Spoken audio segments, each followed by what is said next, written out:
Bismillahirrahmanirrahim. Assalamualaikum warahmatullahi wabarakatuh. Innal hamdalillah nahmaduhu hamdan katsiran tayyiban mubarakan fih, hamdan yaliku bi jalalihil karim wa 'azimi sultanih, hamdan yaliku bi asma'ihil husna wa sifatihil ula, hamdan kama yuhibbu rabbuna wa yardah. Ashhadu an la ilaha illallah wa ashhadu anna Muhammadan 'abduhu wa rasuluh wa khaliluhu wa safiyuhu la nabiyya wa la rasula ba'dah.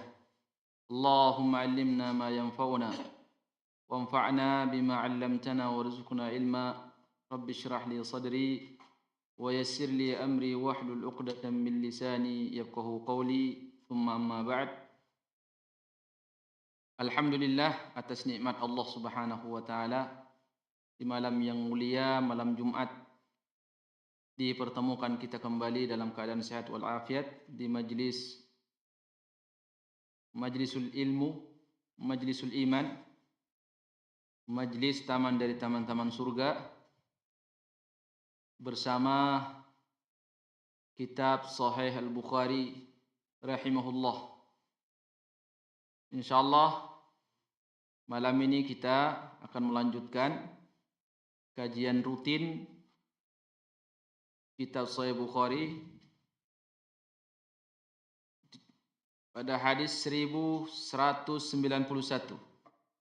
Ini hadisnya kemarin sudah kita baca, yang dimana babnya dibuat oleh Imam Al-Bukhari rahimahullah, babu masjid Quba'in. Babu masjid Quba'in. Bab Masjid Quba. Masjid Quba ini adalah masjid yang pertama kali dibangun oleh Nabi SAW ketika beliau hijrah ke Madinah, sebelum masuk ke Madinah. Dulu Quba itu di luar Madinah. Sekarang karena kota Madinah sudah melebar, sehingga Quba sudah masuk bagian dari wilayah Madinah. Dan sebagian ulama rahimahullah ta'ala menyebutkan ini masjid yang disebutkan oleh Allah di dalam surah At-Taubah, la masjidun ussisa 'ala taqwa min awwali yawmin. Masjid pertama kali yang dibangun di atas takwa, sebagian ulama salaf menyebutkan adalah Masjid Quba, sebagian mengatakan adalah Masjid Nabawi. Intinya, Masjid Quba ini adalah masjid pertama kali dibangun oleh Nabi SAW sebelum beliau masuk ke kota Madinah, dan sebelum beliau membangun Masjid Nabawi. Dan di sini Al-Imam Al-Bukhari rahimahullah ta'ala ingin menegaskan bahwa Masjid Quba termasuk masjid yang memiliki keutamaan. Bab Masjid Quba'in, bab keutamaan Masjid Quba.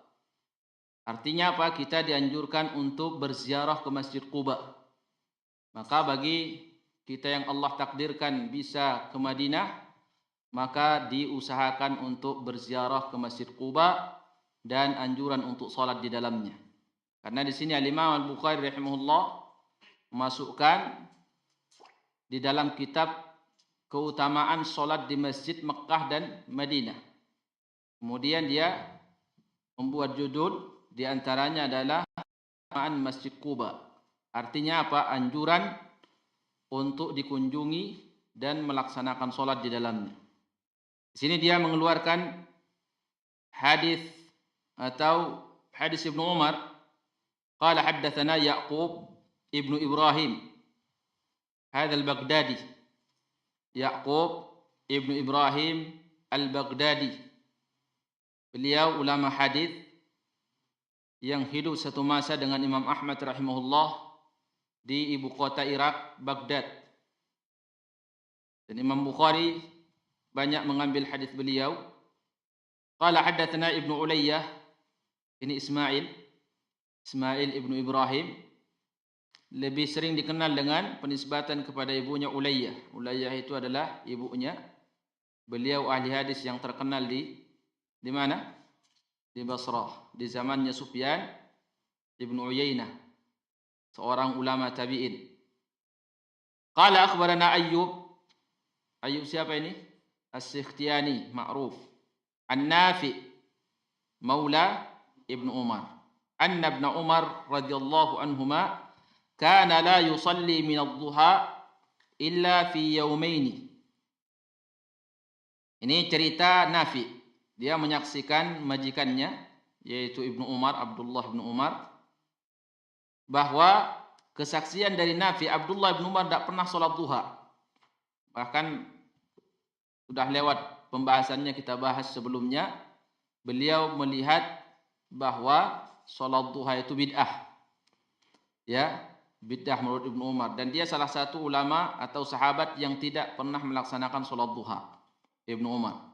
Karena apa? Karena dia tidak pernah melihat Rasulullah sholat duha. Tapi dia tidak mengingkari sahabat yang melaksanakannya. Di sini kata Nafi, kana la yusalli min ad-duha illa fi yawmaini. Beliau tidak pernah melaksanakan sholat duha kecuali pada 2 hari. Hari yang pertama yauma yaqdamu Makkah. Hari pertama adalah ketika beliau datang ke Mekah untuk melaksanakan ibadah, maksudnya haji atau umrah. Fa innahu kana yaqdamuha duhan. Beliau ketika sampai di Mekah, beliau sampai di waktu duha. Fayatufu bil bait. Kemudian beliau melakukan tawaf, thumma yusalli rak'ataini khalfal maqam. Kemudian beliau salat 2 rakaat. Ya, ini namanya salat 2 rakaat setelah tawaf. Hakikatnya sebenarnya Abdullah bin Umar ini beliau tidak melaksanakan salat duha saat itu, tapi salat sunnah 2 rakaat setelah tawaf. Tapi karena bertepatan saat itu di waktu duha, maka Nafi menceritakan Ibnu Umar tidak pernah salat duha. Ya. Kemudian beliau pernah salat 2 rakaat, itu pun salat setelah tawaf. 2 rakaat di waktu duha. Jadi hakikatnya bukan salat duha, karena Ibnu Umar memang tidak melaksanakan salat duha karena dianggap itu bid'ah menurut dia. Kemudian yang kedua, hari yang kedua, wa yauma ya'ti Masjid Quba'in. Ini syahidnya, ini yang akan kita bahas. Wa yauma ya'ti Masjid Quba'in fa innahu kana ya'ti kulla sabtin. Dan ketika beliau mendatangi Masjid Quba, karena beliau mendatanginya setiap hari Sabtu, fa idza dakhala al-masjid, apabila beliau masuk ke Masjid Quba, kariha ay yakhruja minhu hatta yusalli fihi. Maka beliau tidak mau keluar dari Masjid Quba sebelum beliau selesai melaksanakan salat. Wa kana yuhaddithu anna Rasulullah sallallahu alaihi wasallam kana yazuruhu rakiban wa masyian. Dan dia menceritakan, yaitu Ibnu Umar, bahwa Nabi sering berziarah ke Masjid Quba. Ini syahid yang akan disampaikan oleh Al-Imam Al-Bukhari rahimahullah, bahwa berkunjung dan ziarah ke Masjid Quba itu adalah sesuatu yang dianjurkan, dan salat di dalamnya juga sesuatu yang dianjurkan, seperti yang dilakukan oleh Abdullah bin Umar. Dan kita mengetahui sejarahnya semua, bahwa Ibnu Umar ini sahabat satu-satunya yang sangat teliti dan serius mengikuti sunnah Nabi SAW dari yang terkecil sampai yang terbesar. Ibnu Umar radhiyallahu anhu, sampai begitu seriusnya beliau mengikuti Rasulullah, ketika beliau bersafar kemudian singgah di satu tempat dan beliau ingat atau pernah melihat Rasulullah singgah di tempat itu. Kemudian dia melihat Rasulullah mengikat binatangnya di sebuah pohon, dia ikat juga di sebuah pohon. Kalau beliau berjalan di satu jalan, kemudian dia melihat di situ ada telapak kaki Nabi SAW bekasnya, atau pernah dia melihat, maka dia berusaha meletakkan kakinya di tempat di mana Rasulullah meletakkan kakinya. Sampai seperti itunya Ibnu Umar radhiyallahu anhu. Makanya Imam Malik rahimahullah di dalam kitab Muwatta'nya sering menjadikan perbuatan Ibnu Umar ini sebagai hujjah, ya, sebagai pedoman. Kenapa? Karena beliau itu menilai apa yang dilakukan oleh Ibnu Umar itu kebanyakannya dia lakukan sesuai ada contohnya dari Nabi SAW. Karena Ibnu Umar sangat serius di dalam mengikuti semua sunnah Rasulullah dari yang terkecil sampai yang terbesar. Itulah yang diambil oleh Imam Bukhari rahimahullah. Perbuatan Ibnu Umar sebagai seorang sahabat yang terkenal sangat serius mengikuti jejak sunnah Nabi. Beliau setelah Rasulullah wafat sering ziarah ke Masjid Quba. Dan di sini tentu keutamaan Masjid Quba. Maka bab yang dibuat oleh beliau bab Masjid Quba, maksudnya adalah bab keutamaan Masjid Quba. Kenapa ada keutamaannya? Apa dalilnya? Nabi sering mengunjungi Masjid Quba. Kemudian setelah Rasulullah wafat, Ibnu Umar juga melakukan hal yang sama. Maka ini juga bisa kita ikutin kata beliau. Kita ikutin siapa yang bisa berkunjung ke Masjid Quba, maka dia akan mendapatkan pahala karena ada keutamaannya. Sekarang kita masuk ke bab setelahnya. Matan hadis setelahnya tidak ada kaitan dengan judul bab. Sekarang kita masuk ke hadis 1193. Siapa yang bertugas baca? Zaki. Terfa sauta Zaki. Coba yang baca itu dekat ke sini biar tidak capek orang. Dekat-dekat sini. Subhanallah. Menjauh hendak sekalian di sana kamar pojok sana. Biar pakai JNE ke sana dikirim.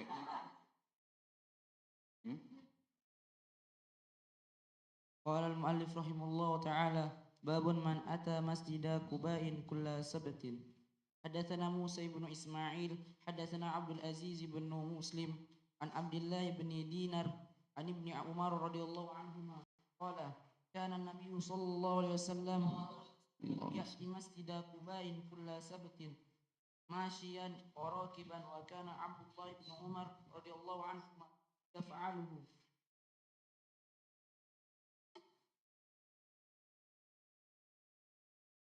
هذا صوت قل له قل له هذا الصوت يخرج يخفض.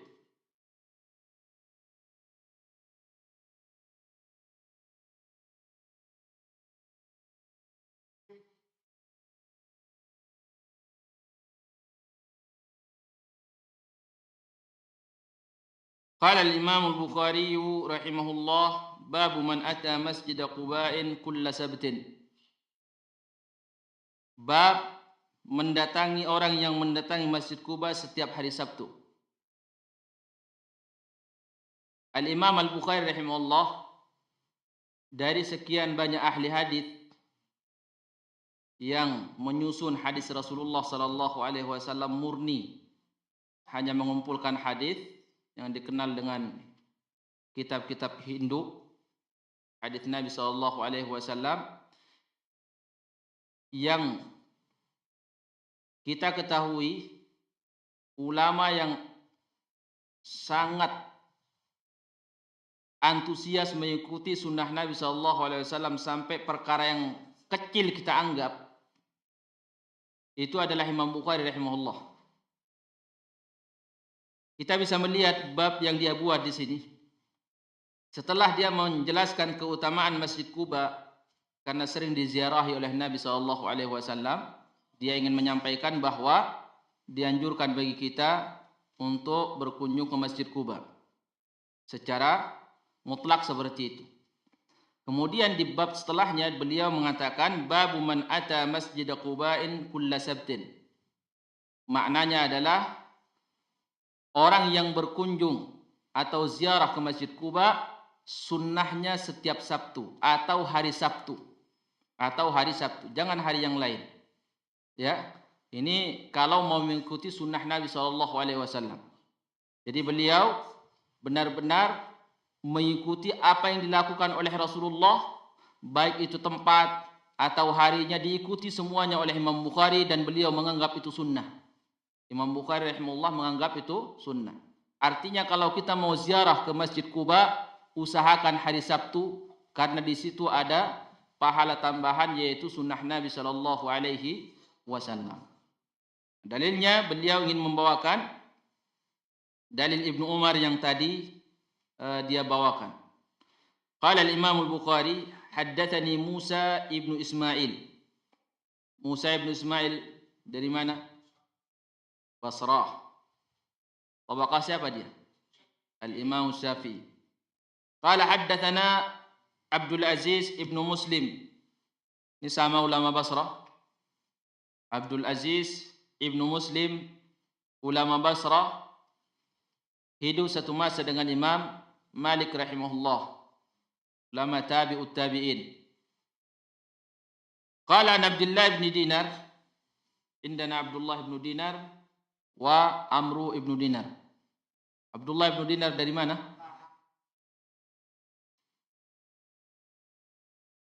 Ada ittifaq ala dhalalah. Abdullah bin Dinar itu ulama Madinah. Yang Mekah siapa? Amru ibnu Dinar, ulama Mekah. Satu masa sering ketukar karena sama orang tuanya, dan satu masa dan sama-sama thiqah. Abdullah bin Dinar sama Amru ibnu Dinar. Ini juga Maula Ibnu Umar. Beliau satu tabaqah dengan Imam Az-Zuhri di Madinah, ulama besar ahli hadis. Mantan atau bekas budak Ibnu Umar.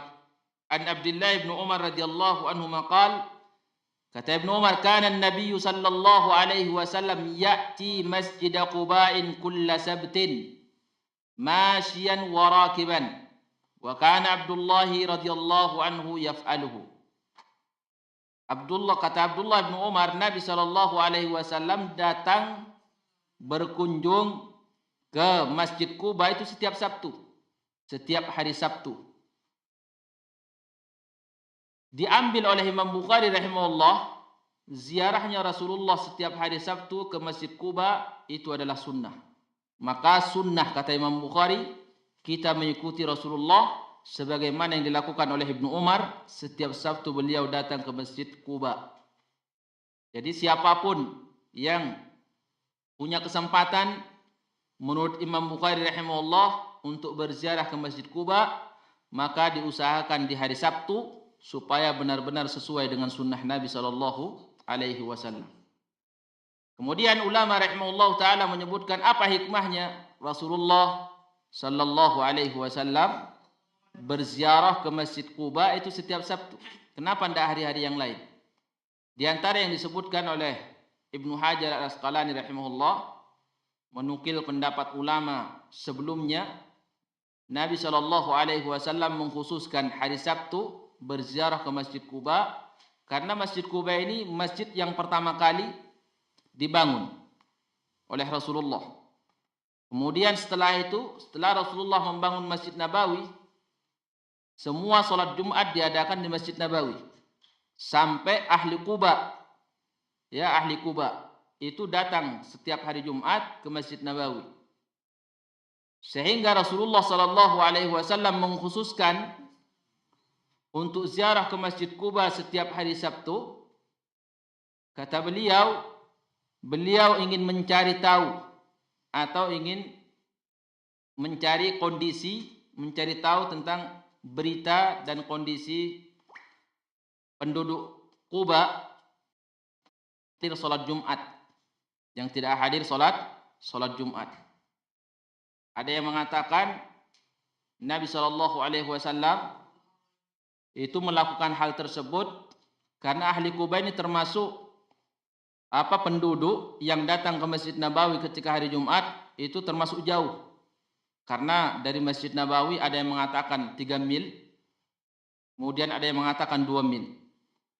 Nah, ketika mereka datang di hari Jumat melaksanakan sholat Jumat di Masjid Nabawi, maka Nabi ingin membalas kedatangan mereka dengan Rasulullah datang setiap hari Sabtu itu ke masjid mereka, dan Rasulullah sholat 2 rakaat sebagaimana nanti riwayat yang ada di bawahnya. Jadi yang dipahami oleh Imam Bukhari rahimahullah, sunnah kita mendatangi Masjid Quba di hari Sabtu. Sekali lagi kita meyakini bahwa kualitas amalan itu tergantung dengan dua hal. Satu, keikhlasan saat mengamalkan sebuah ibadah, keikhlasan di dalam hati. Itu patokannya, sandarannya hadis Umar bin Khattab, innamal a'malu binniyat. Yang kedua, amalan itu berkualitas dan akan semakin banyak pahalanya itu ketika benar-benar sesuai dengan sunnah Nabi Sallallahu Alaihi Wasallam. Semakin sesuai gerakan kita, harinya, waktunya, kaifiahnya dengan sunnah Nabi, itu akan semakin berkualitas dan semakin banyak pahalanya. Sandarannya hadis Aisyah radhiyallahu anha, man amila amalan laisa alaihi amruna fahuwa raddun. Siapa yang beramal tidak sesuai dengan sunnah Nabi, maka tertolak. Ini maknanya bukan sekedar satuan amalan, bahkan di rangkaian amalan itu sendiri. Orang seperti melaksanakan sholat, takbirnya tidak sesuai dengan sunnah Nabi, posisi tangannya, tidak ada pahalanya. Karena Nabi tidak mencontohkan.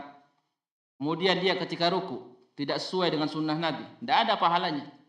Rukuknya ada pahalanya secara umum, tapi penyelisihan sunnahnya karena tidak sesuai dengan sunnah Nabi tidak ada pahalanya. Begitu juga ketika dia sujud, ya, tidak sesuai posisi tangannya dengan sunnah Nabi, tidak ada pahalanya. Tidak ada pahalanya. Jadi semua rangkaian sebuah amalan dari awal sampai akhir semakin sesuai dengan sunnah Nabi akan semakin berkualitas. Itu yang difahami oleh Imam Bukhari di dalam bab-bab yang banyak kita jumpai dalam perkara yang remeh. Menurut kita itu dianggap sebuah ibadah oleh Imam Bukhari rahimahullah, dan itu sunnah Nabi SAW. Dan perkara yang seperti ini akan banyak kita jumpai nanti di Kitabul Hajj. Bagaimana beliau itu menganggap sunnah seseorang jamaah haji keluar seperti keluarnya Nabi, mabit seperti mabitnya Nabi, tempat di mana Rasulullah istirahat dianjurkan untuk istirahat di situ. Itu dibuat bab semuanya oleh Imam Al-Bukhari rahimahullah, menunjukkan beliau benar-benar ingin mengikuti Rasulullah dari yang terkecil sampai yang terbesar. Kemudian bab selanjutnya, babu ityani masjid Quba'in masyian wa rakiban. Man yaqra hadha? Siapa yang baca? Imam. Baca, Imam. Besok bagian pembaca itu di sini, duduk di sini. Kasih. Jangan duduk sana.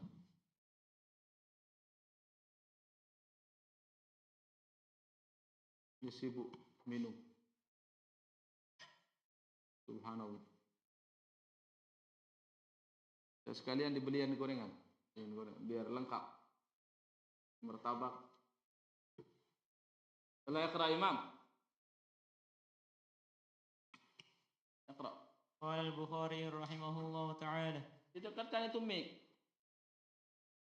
Qala al-Imam al-Bukhari rahimahullah ta'ala. Nah. Babu isyani masjid Quba'in masyian wa rakiban. Haddatsana Musaddad qala haddatsana Yahya عن عبيد الله قال حدثني نافع عن ابن عمر رضي الله عنهما قال كان النبي صلى الله عليه وسلم يأتي قباء راكبا وماشيا. زاد ابن نمير حدثنا عبيد الله عن نافع فيصلي فيه ركعتين. Nah ini ulak tambih ya. Kalau di majelis syarah seperti ini baca hadisnya jangan cepat-cepat karena bukan majelis sama. Nanti majelis sama baru kenceng. Ya, lari sekuat tenaga sekencang-kencangnya, tapi jangan sampai terpeleset. Maksudnya apa? Jangan sampai ada huruf yang terlewatkan atau huruf disebut dikeluarkan bukan pada makrotnya. Nah, di majelis seperti ini baca dengan bacaan yang bagus, makrotnya suaranya diangkat pelan. Ya. Jadi dengan jelas suaranya.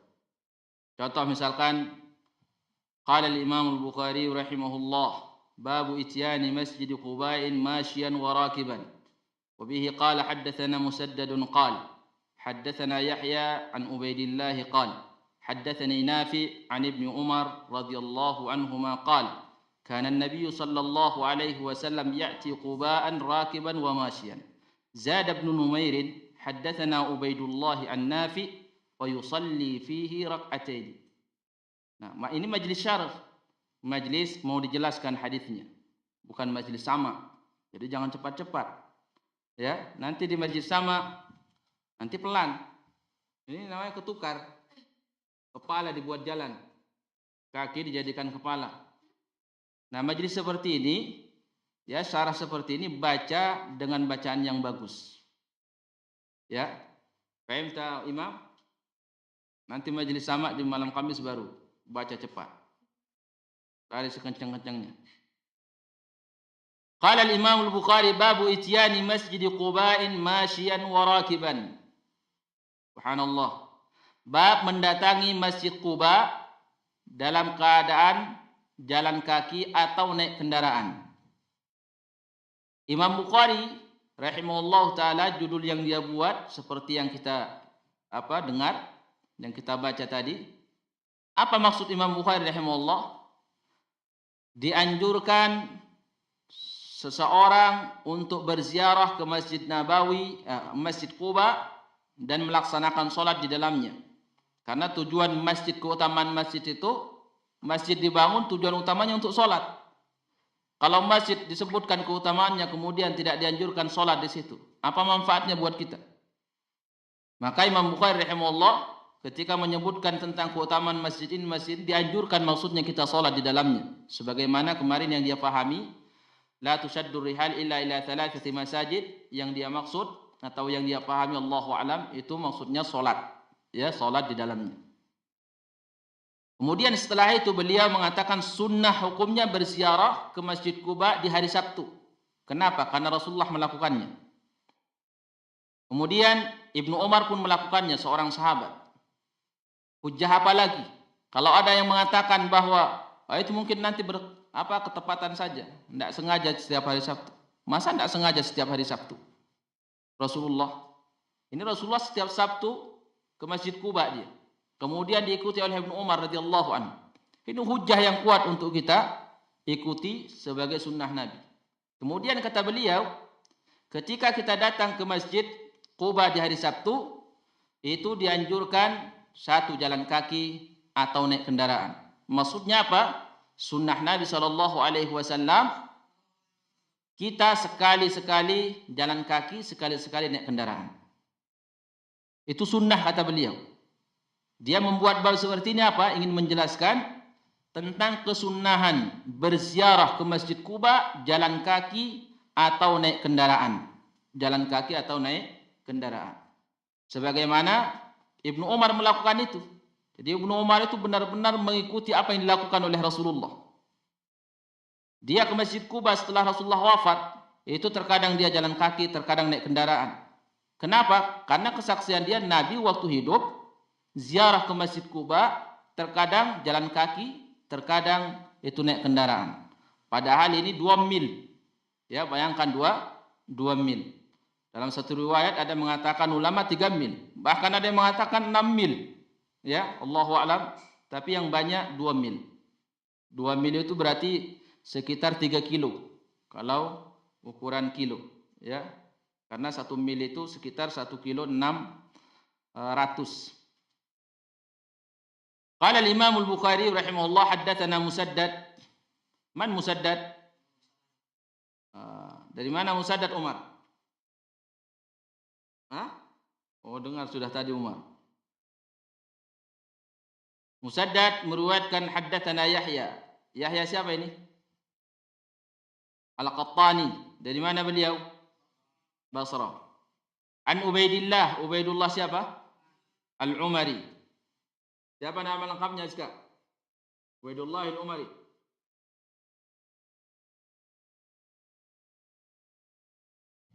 Terus Ibnu Umar Ibnu Khattab. Ibnu Umar Ibnu Khattab. Hidup di zaman siapa dia?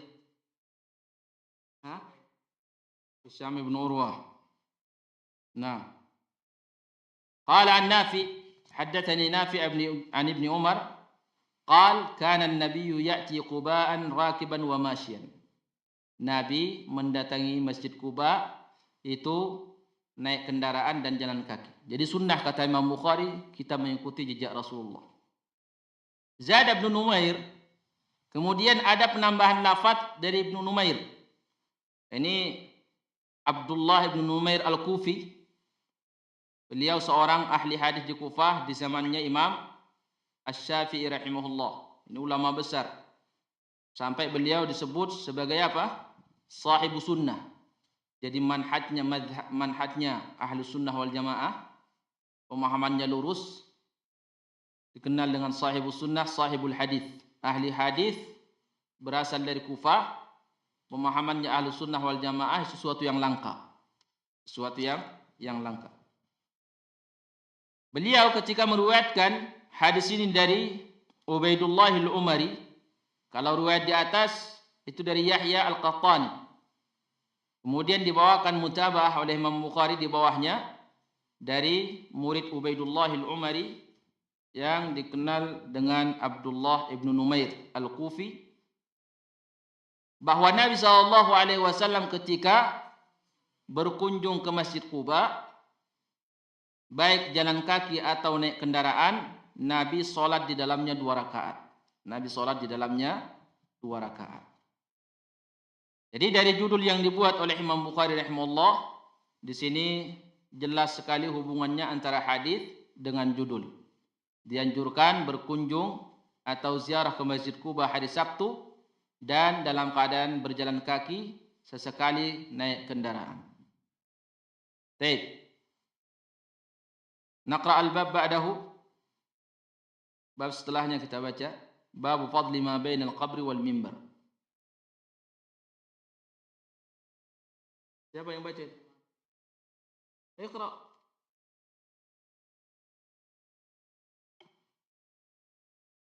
قال البخاري رحمه الله تعالى باب فضل ما بين القبر والمنبر. وبه قال حدثنا عبد الله بن يوسف أخبرنا مالك عن عبد الله بن أبي بكر عن عباد بن تميم عن عبد الله بن زيد المازني رضي الله عنه أن رسول الله صلى الله عليه وسلم قال ما بين بيتي ومنبري روضة من رياض الجنة.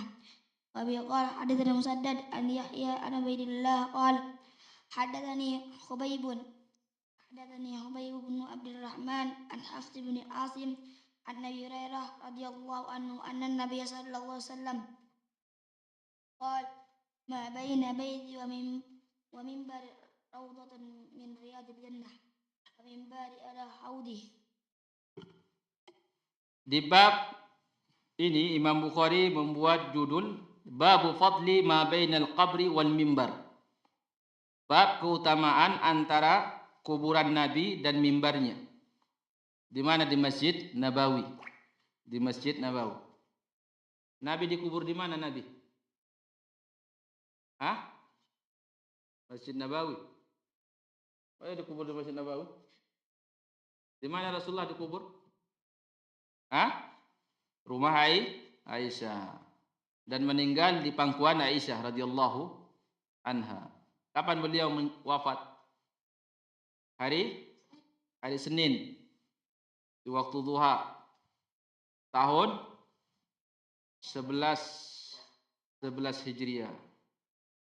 Berakhirlah kenabian di hari Senin tanggal tahun 11 Hijriah.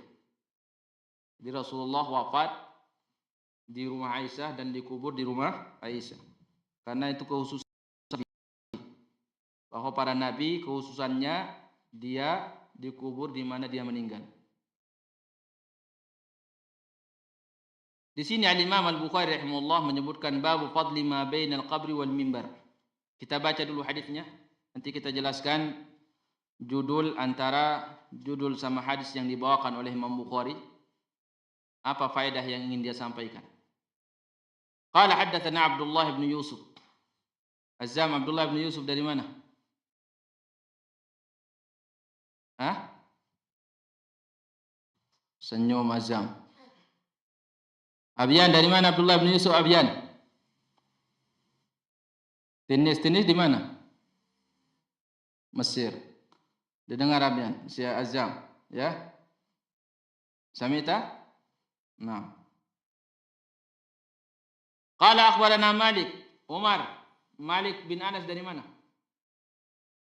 Malik bin Anas. Basrah. Dari mana baca? Pernah baca apa? Hah? Dari mana Iman? Madinah. Di Madinah Umar ya?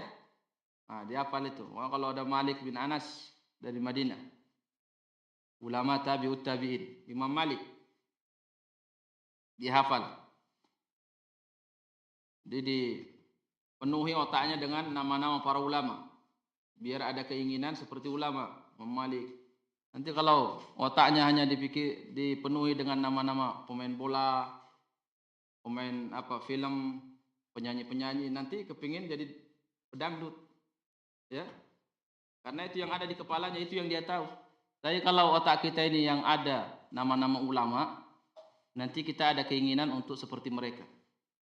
Yang ada Imam Bukhari, Imam Malik, Imam Syafi'i, ada keinginan untuk menjadi ulama dan ada usaha untuk menjadi ulama. Karena manusia itu mengikuti dan menginginkan apa yang dia tahu. Tapi kalau kita tidak kenal tentang ulama, gimana kita mau mengikuti ulama? Atau kepingin jadi ulama? Mau kita tidak tahu sejarahnya. Ya kita paling kepingin jadi pemain bola. Karena yang kita tahu, yang kita tonton, sepak bola terus. Sepak bola, film, nyanyian. Wal'iyadu billah. Qala Abdullah bin Abi Bakr, Abdullah bin Abi Bakr al-Madani, beliau ulama yang hidup semasa Hisham bin Urwah, an Abbad bin Tamim. Ini sama, Abbad bin Tamim juga ulama Madinah, satu masa dengan Hasan al-Basri rahimahullah. An Abdullah bin Zaid al-Mazini radhiyallahu anhu, sahabat Nabi sallallahu alaihi wasallam. Nah, ini musalsal namanya dalam studi hadis atau dalam ilmu riwayat namanya musalsal bil madaniyin. Jadi perawinya itu bermata rantai perawi dari Madinah, kecuali Abdullah bin Yusuf At-Tinnisi. Kata Nabi, ma baina baiti wa minbari rawdatun min riyadil jannah. Antara rumahku dan mimbarku itu taman dari taman-taman surga. Jadi taman itu bahasa Arabnya apa? Raudhah. Ya, jamaknya riyadun. Raudhah itu taman. Kemudian beliau membawakan lagi hadis Abu Hurairah radhiyallahu anhu. Di sini ada penambahan lafaz. Qala al-Imam al-Bukhari haddatsana Musaddad. Dari mana tadi Musaddad? Salman. Salman, mana Salman? Musaddad dari mana? Basrah. An Yahya bin Sa'id al-Qattani. Dari mana tadi? Azam. Yahya bin Sa'id al-Qattani. Tinis.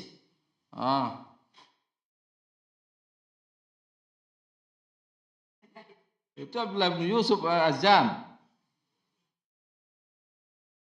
Yahya bin Sa'id al-Qattani dari mana?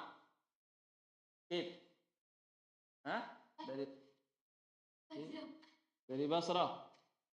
Nah, sejaman dengan siapa dia Syam? Syam? Yahya bin Sa'id al-Qattani satu masa dengan siapa Syam? Tadi angkat tangan. Syam? Sejaman dengan siapa?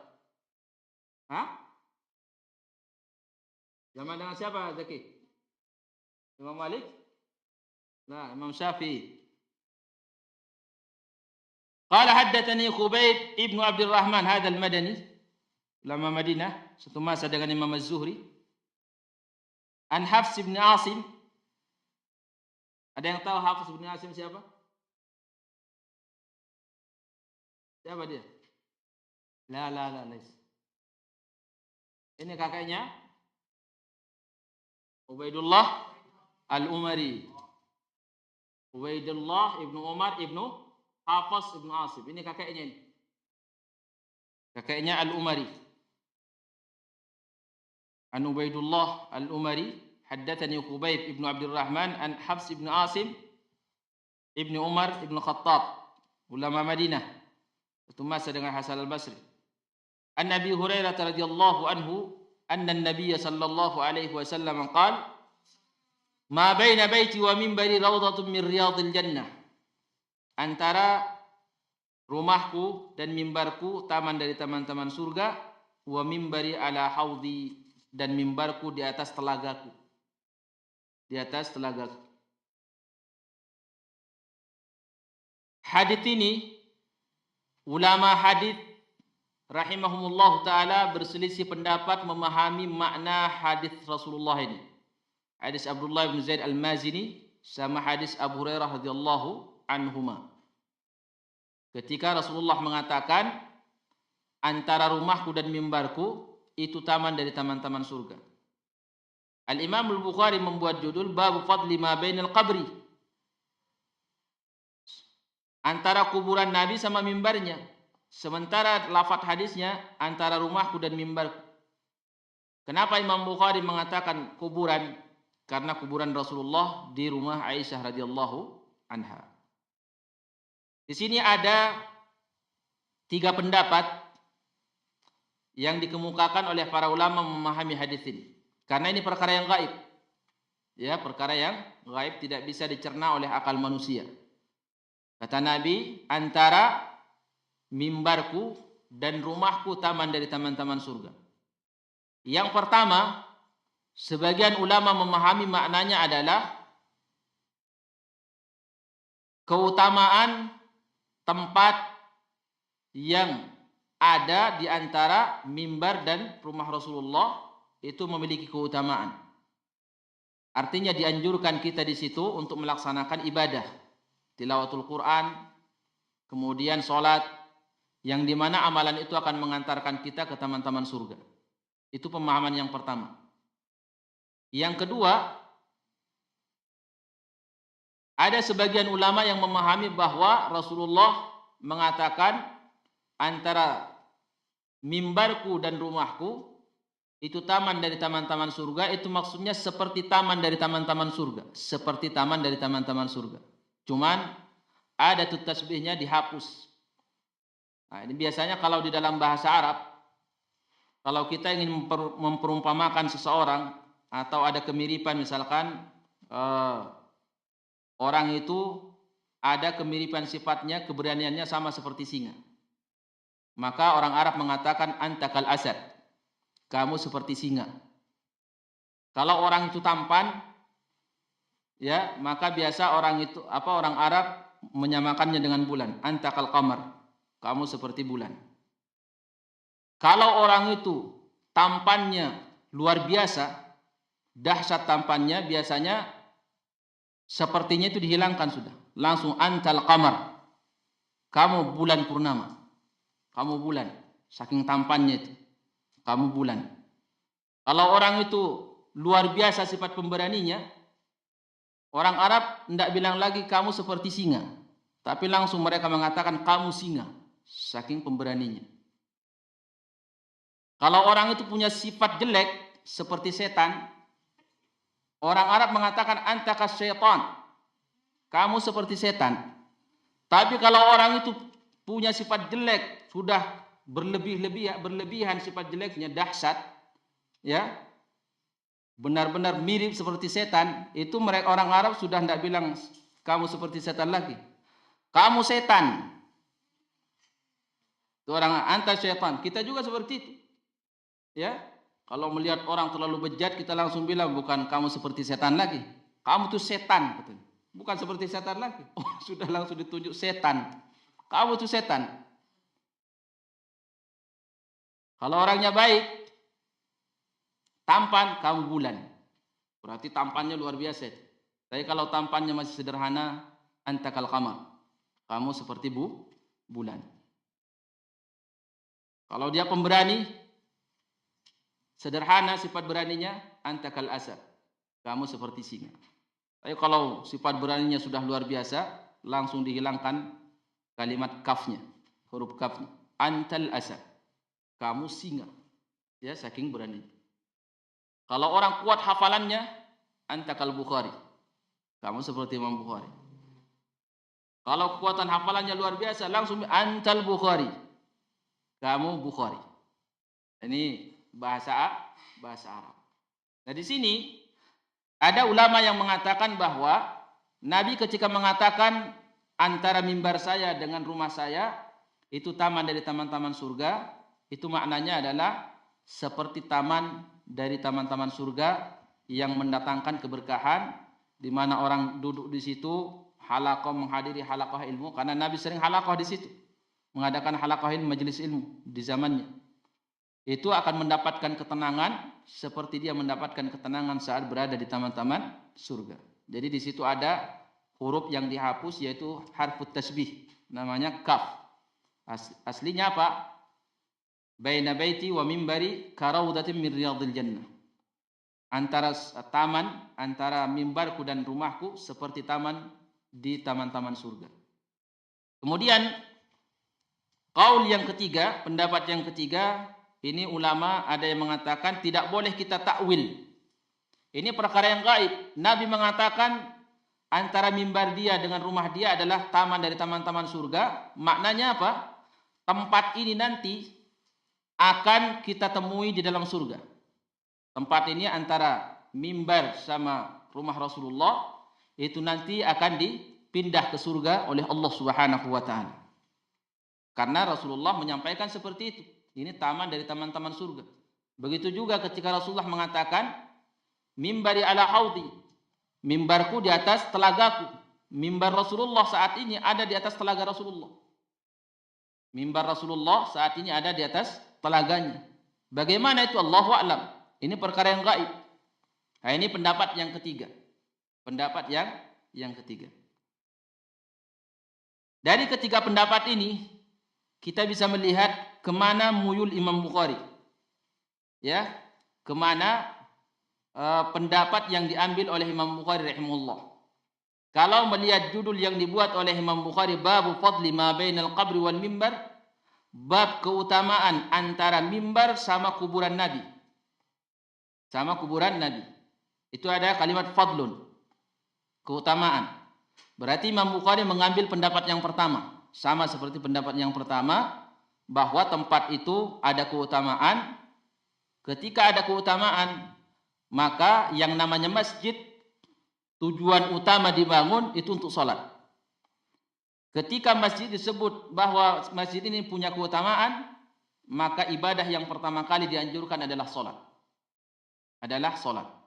Maka Imam Bukhari rahimahullah yang dia ambil sesuai dengan judul yang dia buat, bahwa tempat itu memiliki keutamaan. Makanya dia bilang fadlu, keutamaan. Berarti apa yang ingin disampaikan oleh Imam Bukhari? Dianjurkan kita untuk melaksanakan sholat di situ. Kita dianjurkan untuk melaksanakan sholat di Raudhah. Dan itu alhamdulillah banyak kaum muslimin yang melakukan, rebutan malahan desak-desakan. Ya, bahkan ada yang tidak bisa ruku itu, saking desak-desakan. Subhanallah, dulu saya pernah ingat itu waktu lagi ke Raudhah, ada teman sholat, itu biasanya kita dikasih waktu sholat 2 rakaat, dan itu tidak boleh lama-lama karena orang ngantri, desak-desakan. Teman ruku, pas lagi ruku, lama rukunya dia karena mungkin mau memperlama sujud, ditendang dari belakang sama orang.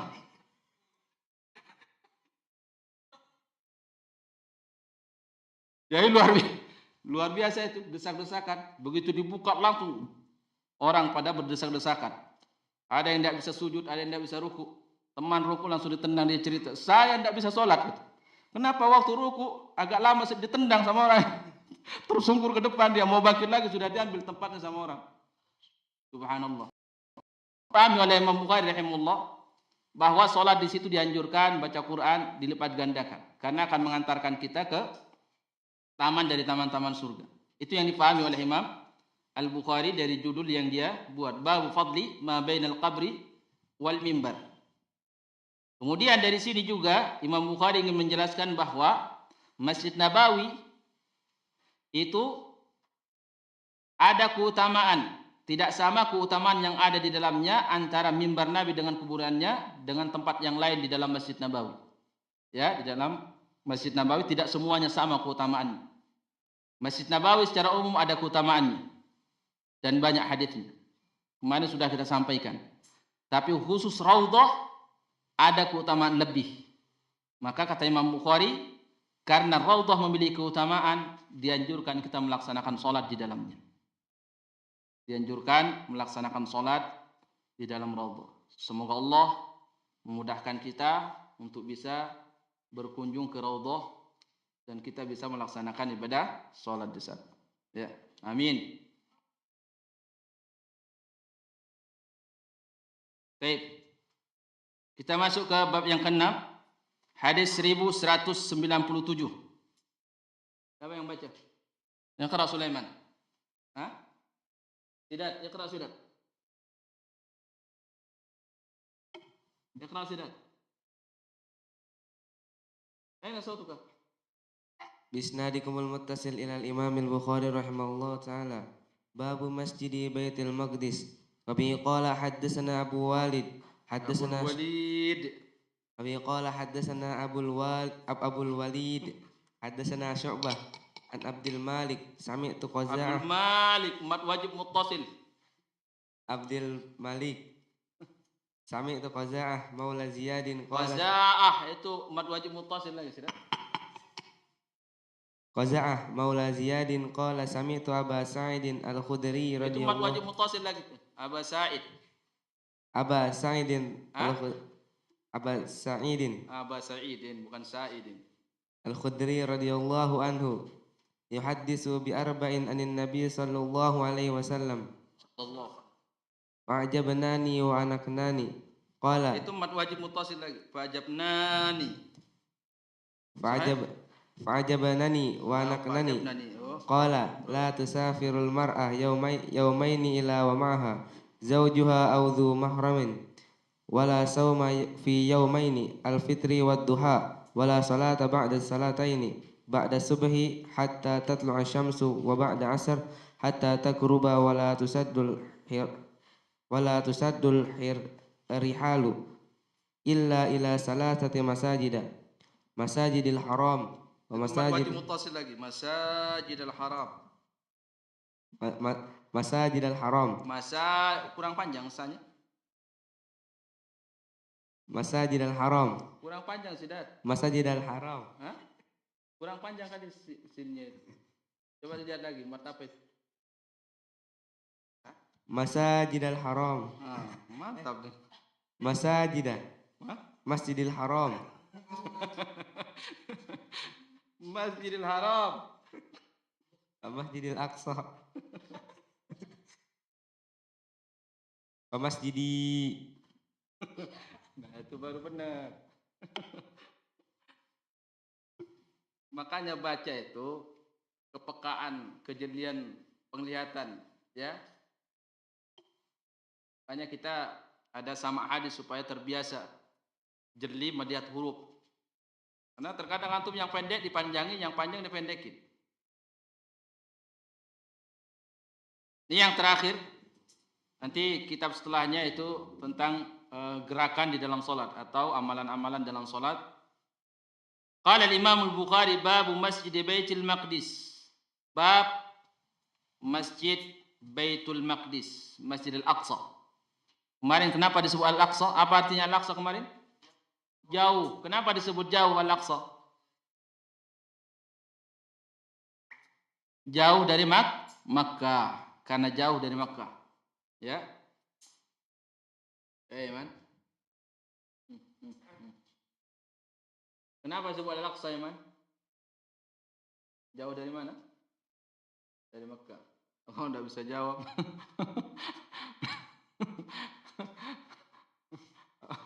Habis kajian ada masalah.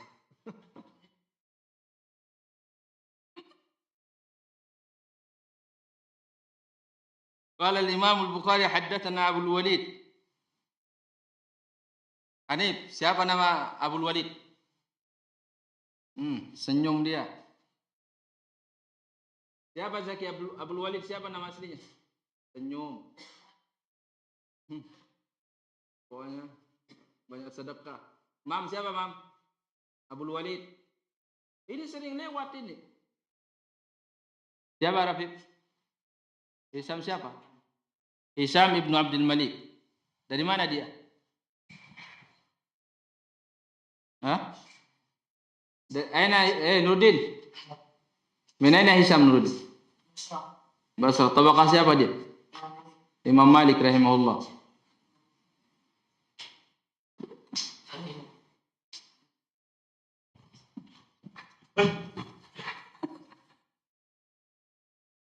Ini bagus.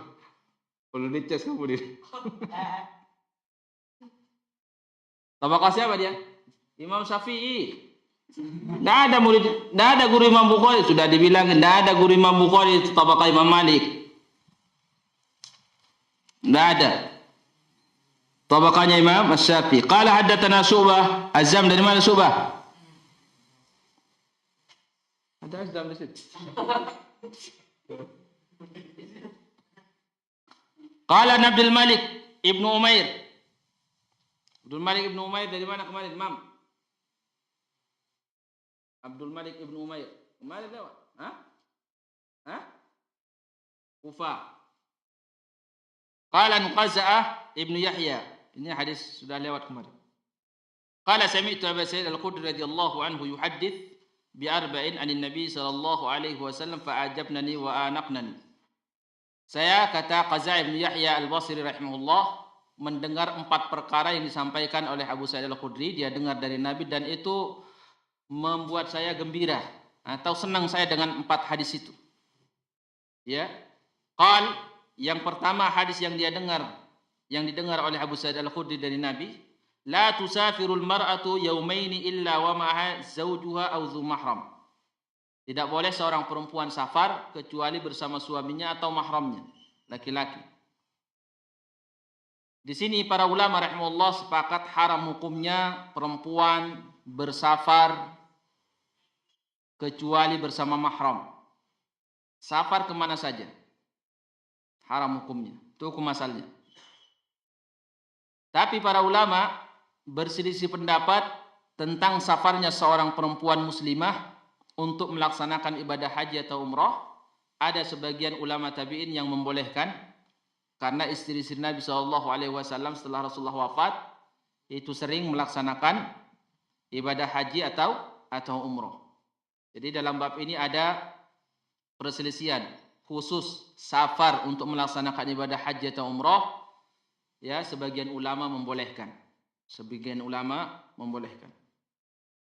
Kemudian yang kedua, wala sauma yaumain fi yaumaini. Tidak boleh, ini hadis yang kedua yang dia dengar dari Nabi, tidak boleh seorang berpuasa pada 2 hari. Hari Raya Idul Adha dan Idul Fitri. Karena itu hari bersenang-senang, hari makan-makan, hari orang bergembira. Yang ketiga, wala salata ba'da salataini, ba'da as-subhi hatta tatlu asy-syamsu wa ba'da al-'asri hatta taghrub. Tidak boleh salat setelah salat asar dan salat subuh. Yang ketiga, ini syahidnya, ini yang akan dibahas oleh Imam Bukhari, wala tusaddur rihalu illa ila 3 masajid, Masjidil Haram wa Masjidil Aqsa wa masjidi, yaitu Masjidil Haram, Masjidil Aqsa dan masjid saya. Kemarin kita sudah sampaikan makna tidak boleh safar untuk menuju satu tempat atau masjid yang lain selain 3 masjid ini tujuannya untuk sholat, ya, itu tidak boleh. Kalau kita mau bersafar ke suatu tempat, tujuannya tempat tersebut dalam rangka untuk sholat, baik itu masjid atau yang lain. Yang dibolehkan hanya ketiga masjid ini. Jadi kemarin sudah kita sampaikan yang difahami oleh Imam Bukhari rahimahullah. Ini pendapat sebagian ulama yang mengatakan bahwa tidak boleh seseorang melakukan safar ke masjid mana saja sekalipun tujuannya untuk sholat, ya, kecuali ketiga masjid, Masjidil Aqsa, Masjid Nabawi sama Masjidil Haram. Maka dari sini, dari bab yang dibuat oleh Imam Bukhari, bab Masjid Baitul Maqdis, bab keutamaan Masjid Baitul Maqdis, karena Baitul Maqdis punya keutamaan, maka sekali lagi tujuan masjid dibangun, disyariatkan untuk dibangun, tujuan utamanya untuk sholat. Maka ketika ada dalil yang menunjukkan bahwa atau menyebutkan bahwa masjid itu memiliki keutamaan, maka amalan yang pertama kali dianjurkan adalah sholat di dalamnya, yaitu sholat apa saja.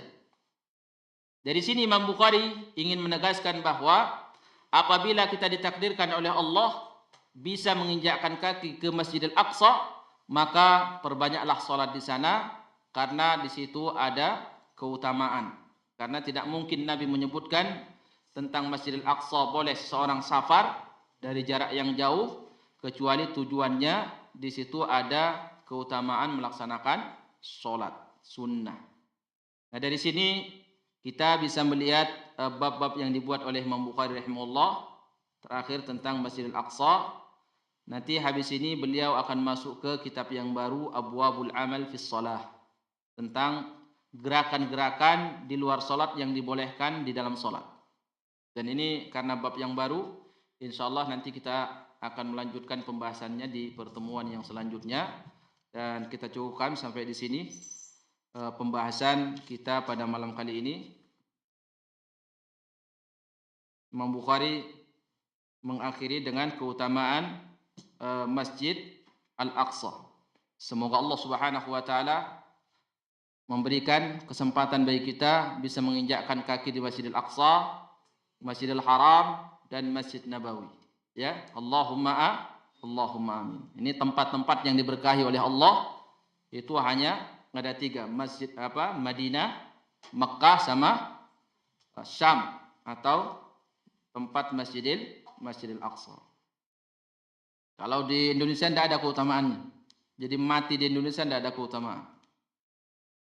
Kalau mati di daerah Syam, mati di Mekah, mati di Madinah, itu ada keutamaan. Kenapa? Karena itu adalah tanah atau tempat yang diberkahi oleh Allah Subhanahu wa taala. Maka usahakan jangan sampai kita meninggal di Indonesia. Ya, usahakan meninggal di Madinah atau di Mekah atau di Syam. Nabi Musa alaihissalam ketika didatangi oleh malaikat maut, mau kemana? Kata malaikat maut, mau mencabut nyawa. Kata Nabi Musa alaihissalam, izinkan saya untuk mendekat ke tanah yang diberkahi. Akhirnya dia mendekat ke Baitul Maqdis.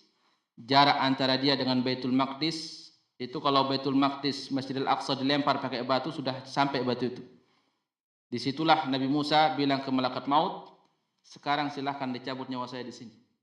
Jadi dia, Nabi Musa, ingin meninggal di tanah yang diberkahi, yaitu tanah Syam, dekat Baitul Maqdis. Kuburannya tidak ada yang tahu kecuali Allah Subhanahu wa taala. Saya jamaah sekalian, ikhwan fillah rahimakumullah, semoga Allah Subhanahu wa taala senantiasa mengajarkan kepada kita ilmu yang bermanfaat. Kemudian sunnah-sunnah Nabi SAW bisa kita amalkan. Apalagi kita hidup di zaman ini banyak perselisihan, ilmu hanya sekedar dijadikan wawasan. Kemudian banyak orang yang melakukan perdebatan, sementara amalan sunnahnya itu sangat kurang. Jadi satu karunia yang besar bagi seorang Muslim diberikan kesempatan bisa mempelajari sunnah Nabi SAW dan bisa mengikutinya seperti Abdullah bin Umar radhiyallahu anhum. Kita tutup dengan doa kafaratul majlis. Subhanakallahumma bihamdika asyhadu an la ilaha illa anta astaghfiruka wa atubu ilaik. Aqulu ma tasma'un. Allahu a'lam bissawab. Assalamu alaikum warahmatullahi wabarakatuh.